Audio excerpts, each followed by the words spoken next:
Now, next, let's move to our next speaker. It's my honor to introduce you our special guest today.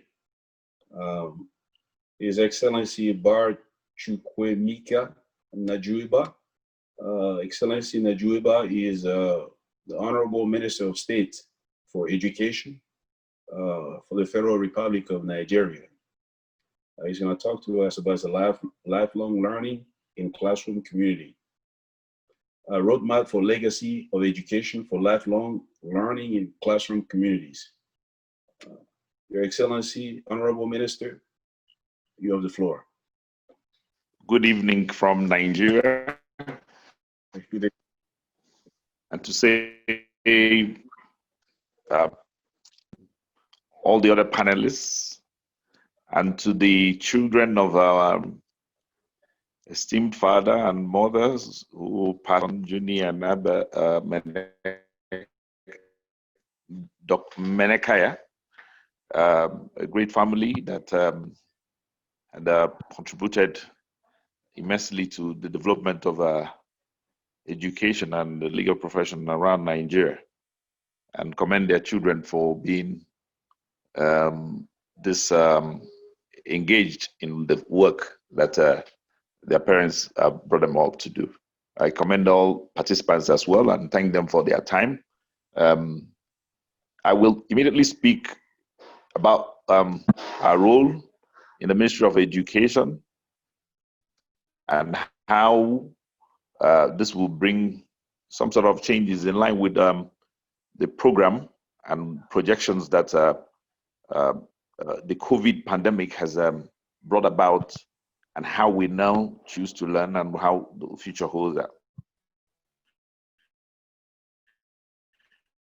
Everybody is already aware of many Africans with the way education has been brought.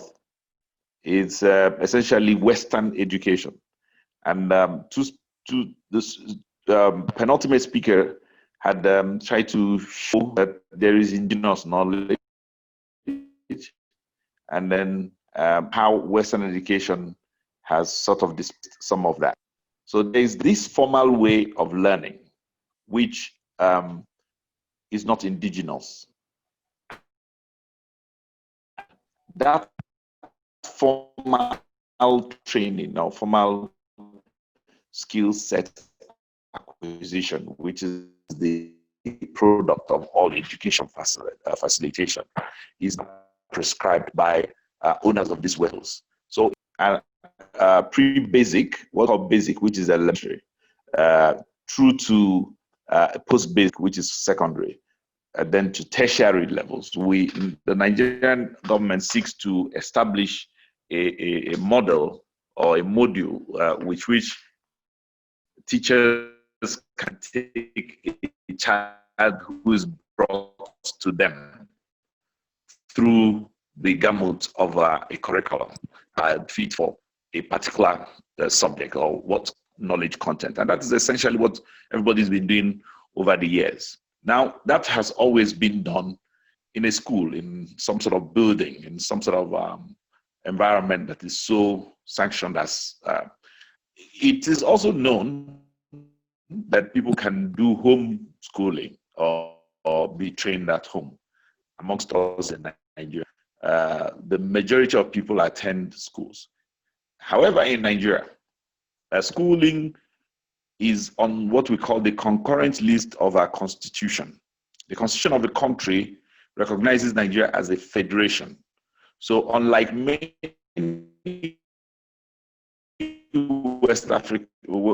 Western countries, Nigeria is a creation of, different parts of Nigeria run the school system differently. So you will have 36 states who are in charge of the primary education level. So the federal government hardly can get involved at the secondary level. In most cases, right now in Nigeria, there are over 135,000 primary schools, 68,000 of which are owned by state government,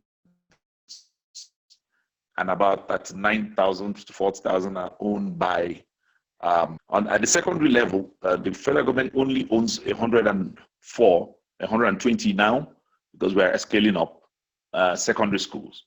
The rest of the nearly 30,000 primary schools, secondary schools, post-primary schools are owned by state governments and a lot of private individuals, which include church organizations, faith-based organizations of different hues.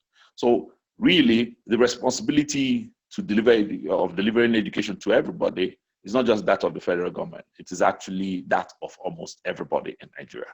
However, federal government controls curriculum, content, and the standards that everybody must meet in order to practice.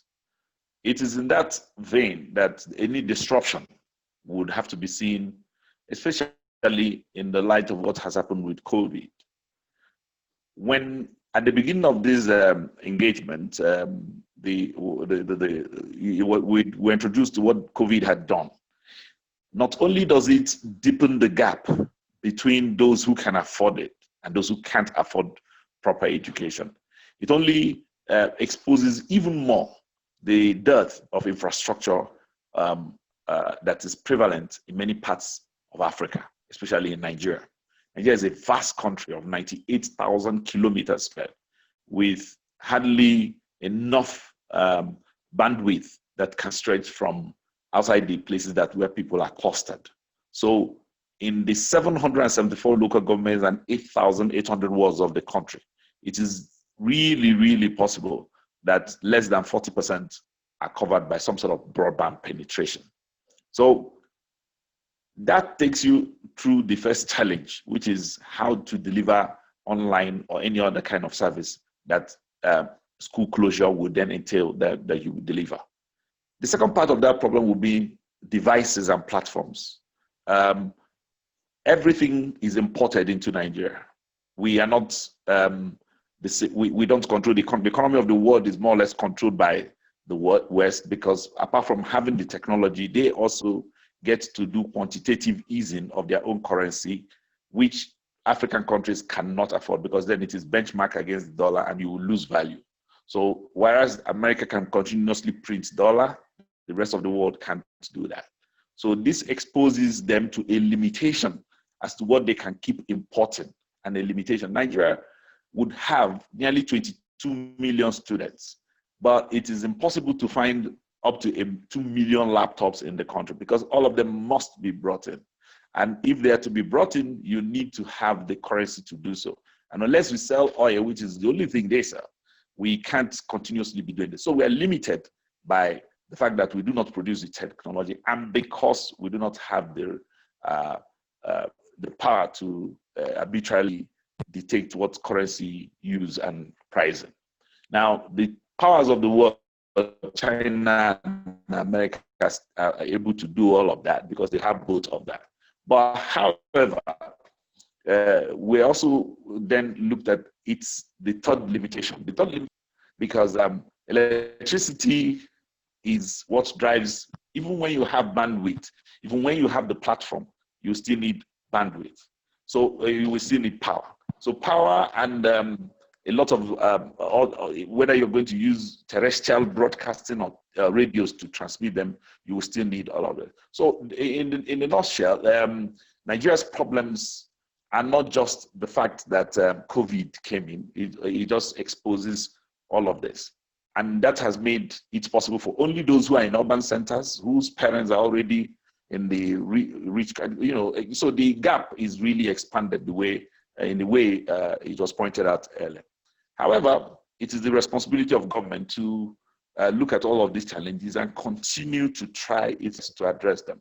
And therefore, we've launched schemes that made line possible from the Federal Ministry of Education's portal, such that, and we've talked to and spoken with a lot of the communication providers. They've provided a lot of websites that are free for those who can access it. We've gone ahead and had discussions with all the state governors and all the chairmen of state management education boards, and they have actually gone ahead and procured as much as they can.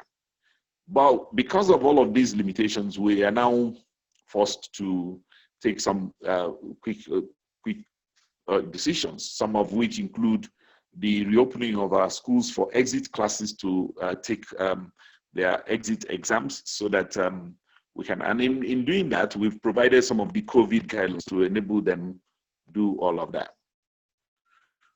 But going forward, it is clear that the way forward would include some sort of continuous online education or a hybrid of both. So we are engaging a process, we're working on a process to re-engineer the teaching profession where we can then bring in as many of our teachers. Nigeria has a population of about 2.2 million teachers on the federal payroll, on the government payrolls around Nigeria.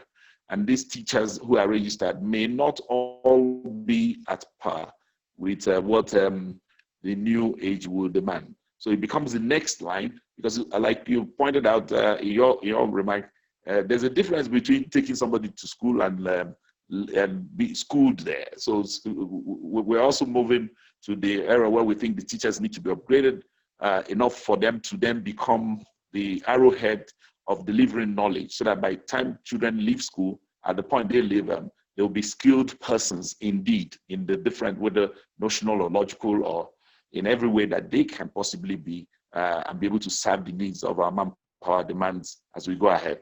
So that retooling is already in the works for teachers. And then we think that most of the work we need to do with everybody else, because Nigeria is also a play pot for many enthusiasts or philanthropists or people who may want to participate, and people are doing so many divergent things. And we've just set up a desk where we can say we want to coordinate, bring all the efforts of everybody together so that we can achieve results that are actually targeted and able to be used within the country. We then appreciate all persons making an effort in this regard and invite them always to look at what it is that we can all do together. There are a lot of foundations. There are the UNESCO, United Nations, the African Union. All agencies are trying to do their best with Nigeria with a lot of educational needs. But like the bane of a colonial black country is it's the playground for everybody. So you have Korea, you have German, everybody is making a suggestion as to their own system. So Nigeria is pulled in different directions by this is an American school, this is a British type, this is anything anybody can do. It's a huge challenge managing Nigeria and the myriad of its own engagements. So we think this platform will provide us that kind of guidance so that we can determine for everybody where they can play and how it can best use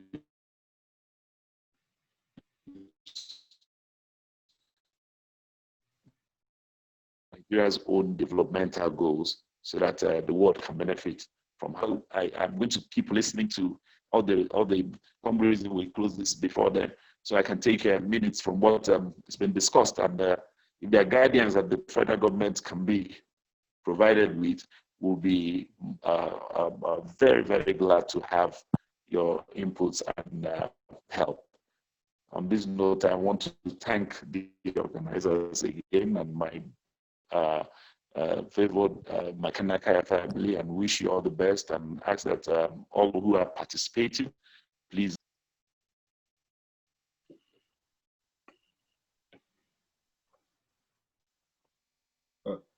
Thank you so much, Your Excellency, for a very excellent insight into the education system. If anything in Africa, I think Nigeria is well known to really fully represent Africa. So we are truly honored to have you here, and for the insight and all the precious information that you shared with us. And thank you so much.